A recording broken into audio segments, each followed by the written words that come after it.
Hello everyone, welcome to Examinees. This is Ajay Sharma.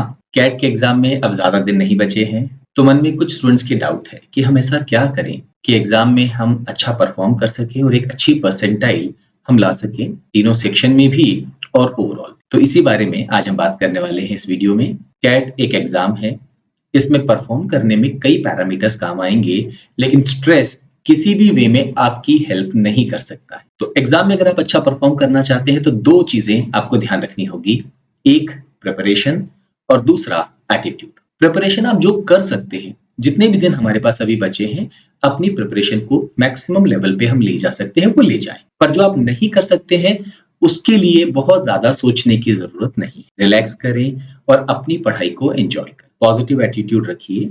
You should be a part of solution. आपको ये पता होना चाहिए कि क्या चीज हमारी कैपेसिटी के अंदर है और क्या चीज नहीं है।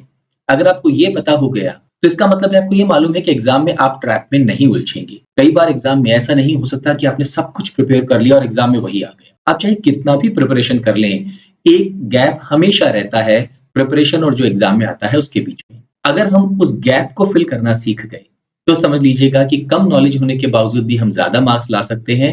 तो आपको क्या ध्यान रखना होगा कि आपको आंसर लाना है, कौन सा तरीका आप इस्तेमाल करते हैं ये जरूरी नहीं है। कोई भी मेथड परफेक्ट नहीं है। एक ही क्वेश्चन को सॉल्व करने के कई तरीके हो सकते हैं। आपको आइडेंटिफाई करना है कि आपके लिए कौन सा वे सबसे बढ़िया है, जो आपके लिए मैक्सिमम केसेस में काम करता है। क्वेश्चन करते हुए अगर आपको लगा ये ऐसा क्वेश्चन है जो मैंने कंसेप्ट इसके पहले कभी नहीं पढ़ा, तो अब यहाँ पर जो फाइट है वो नॉलेज की नहीं है, यहाँ फाइट है सही अप्रोच की।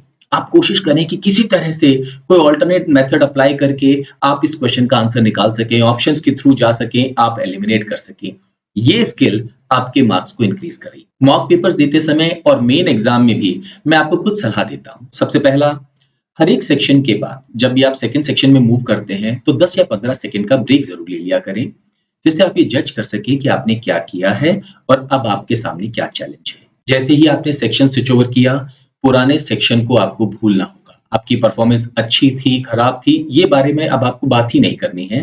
आपका फोकस होना है इस सेक्शन को मुझे कैसे डील करना है। दैट मीन्स जो सामने है उस पर फोकस करें। जो चला गया उसके लिए ना रिग्रेट कर सकते हैं और जो आएगा उसके बारे में डे ड्रीमिंग हम नहीं करेंगे। तो जो सेक्शन सामने है केवल उस पर फोकस करें। सिलेक्शन ऑफ क्वेश्चन बिल्कुल सही रखें। स्पीड मेंटेन करते हुए चलें। अगर एक सर्टेन स्टेज के बाद आपको लगा कि ये गलत क्वेश्चन हमने ले लिया है, इसमें अब हमें अगर और थोड़ा सा समय लगाया तो ये क्वेश्चन हमें गड़बड़ कर सकता है, तो उस क्वेश्चन को वहीं छोड़ दीजिए। हो सकता है आपने 2 मिनट अब तक स्पेंड कर दी हो, पर अगर आपने उस क्वेश्चन को नहीं छोड़ा तो वो 5 मिनट और आपके स्पेंड करा सकता है। और ये समझदारी कॉम्पिटिटिव एग्जाम में हमें दिखानी होगी कि इस तरह के क्वेश्चंस में हमें नहीं उलझना। शुरुआत में थोड़ी घबराहट हमेशा होगी क्योंकि आपने तैयारी किया है और बहुत कुछ दांव पे लगा हुआ है। तो ये जो घबराहट है ये इनफैक्ट आपके लिए पॉजिटिव साइन होगी।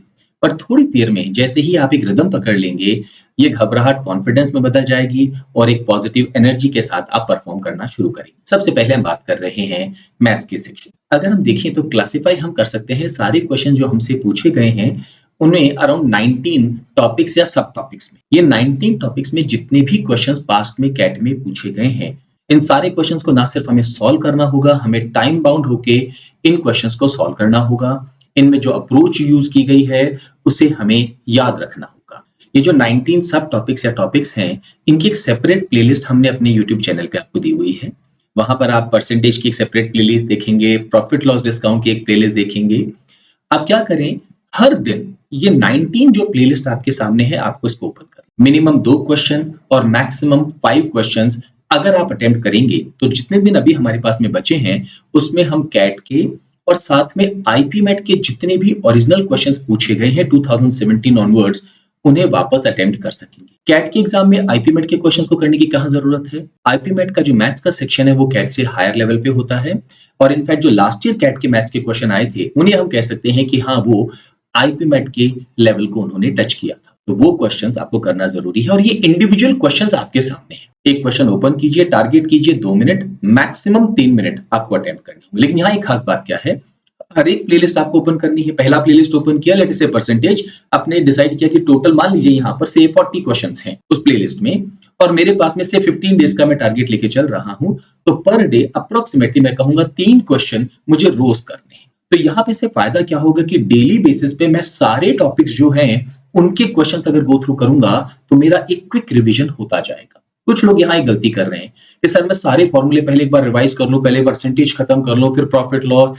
ये गलती आप मत कीजिए, क्योंकि जब आप लास्ट टॉपिक तक जाएंगे पुराना टॉपिक आप फिर भूल जाए और आपकी प्रैक्टिस नहीं होगी तो उसका आपको फायदा नहीं मिलेगा। रादर आप क्या कीजिए, दिन में टारगेट कीजिए कि भाई मुझे 40 क्वेश्चंस लेने हैं। अप्रोक्सीमेटली ये सारे क्वेश्चन जो हैं ये 600 से लेस है, तो 15 डेज में अगर मैं 40 क्वेश्चन का टारगेट लेके चलता हूं तो आराम से एग्जाम से पहले पहले मैं अपने सारे क्वेश्चंस को रिवाइज कर पाऊंगा।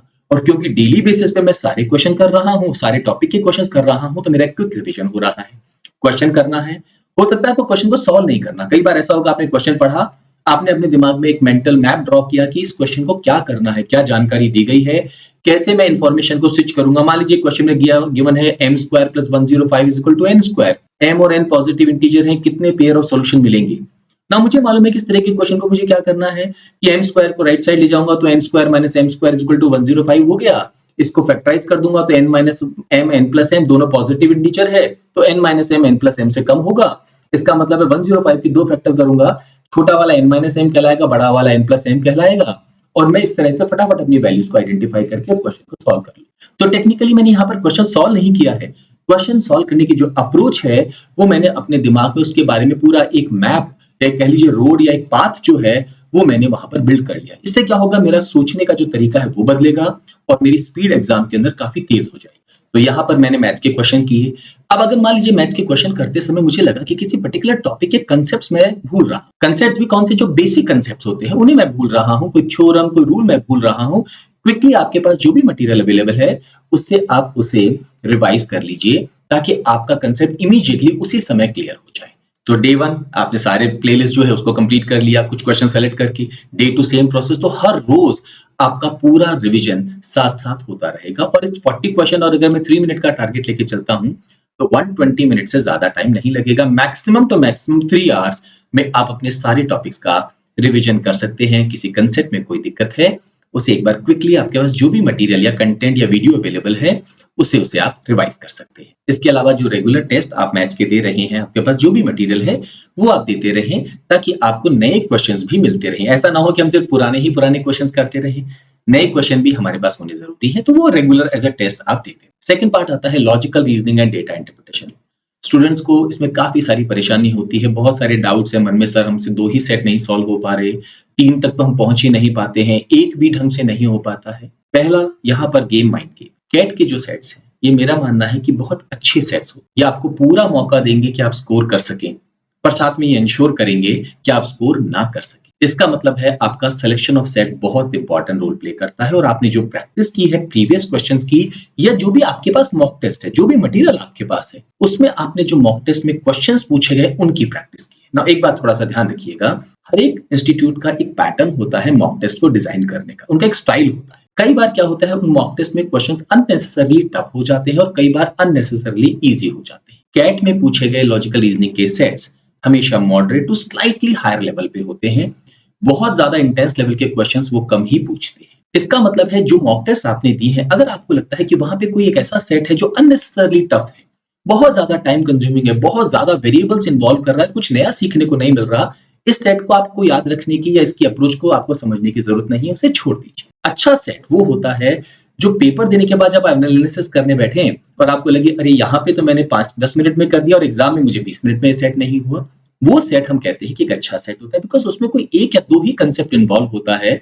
उस कंसेप्ट को अगर हमने आइडेंटिफाई कर लिया तो सेट को सॉल्व करने में दिक्कत नहीं। तो अब मैं लॉजिकल रीजनिंग का सेक्शन कैसे इंप्रूव करूं, अगेन मेरा रूल बहुत क्लियर है, कैट को समझ लीजिए। 2017 से लेके 2023 तक जितने भी लॉजिकल रीजनिंग के सेट्स पूछे गए, सेपरेट प्लेलिस्ट हमने बनाई हुई है अपने चैनल पे, वहां आप जाइए, उन्हें आप सॉल्व कीजिए। हर एक दिन 6 to 7 सेट्स का टारगेट लेके चलिए और पर सेट आपको एक थंब रूल बनाना है, 10 मिनट से ज्यादा मुझे नहीं देने। And I am not suppose to solve the whole set again.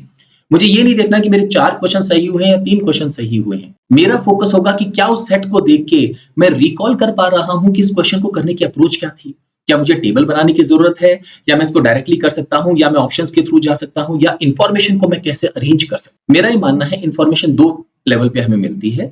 एक होता है प्राइमरी इंफॉर्मेशन जिसको डायरेक्टली आप यूज कर सकते हैं, और दूसरा होता है सेकेंडरी इन्फॉर्मेशन, जिसको आप एक लॉजिक के साथ बिल्ड कर सकते हैं। अगर आप मेरी वीडियोस रेगुलरली देख रहे हैं तो एक चीज मैंने नोट की है कैट के बारे में, एंड ये मैं 93 से ऑब्जर्व कर रहा हूं कैट का एग्जाम को। तो यहाँ पर एक सबसे अच्छी बात क्या होती है कि जितना सिंपल अप्रोच आप फॉलो करेंगे एक सेट को सॉल्व करने की, उतना ही जल्दी आप आंसर निकालेंगे, और जितना कॉम्प्लिकेट आप करेंगे सिचुएशन को, उतना ही आपके लिए उस सेट को डील करने में मुश्किल होगी। तो ये सेट आपको सॉल्व करना है। अच्छा, एक गलती यहाँ पर मैं कई स्टूडेंट्स का देख रहा हूँ, वो 2017 से 2023 के एलआर के सेट्स तो कर रहे हैं, बट हमने अपने चैनल पे एक सेपरेट प्लेलिस्ट और बनाई हुई है जहां पर 2008 तक पूछे गए 8 क्लासिकल लॉजिकल रीजनिंग की पजल्स हैं। उनमें से वो चाहे ओलंपिक के अंदर जो सिटी का सिलेक्शन है उसकी पजल हो, या प्रोफेसर्स के आने की और जाने की कैफे की पजल हो, या एक एडोस नंबर का क्वेश्चन हुआ था, या पाथ का क्वेश्चन था, या एक सेट्स का भी वहां पर क्वेश्चन था। ये सारी पजल्स आज जो कैट में पजल्स पूछी जाती है या तो उनके लेवल की है या उनसे हायर लेवल की है, और उनमें हमें बहुत कुछ सीखने को मिलेगा। तो प्लीज उन पजल को आप जरूर सॉल्व करिएगा। सो दिन में अगर मैं 6-7 पजल सॉल्व करता हूं, 60-70 मिनट्स, मैक्सिमम 120 मिनट, तो 2 घंटे मेरे पास सफिशिएंट है मेरे लॉजिकल रीजनिंग की पजल को सॉल्व करने के लिए। एक बार मुझे ये आइडिया लग गया कैसे करना है तो कोई दिक्कत ही नहीं होगी।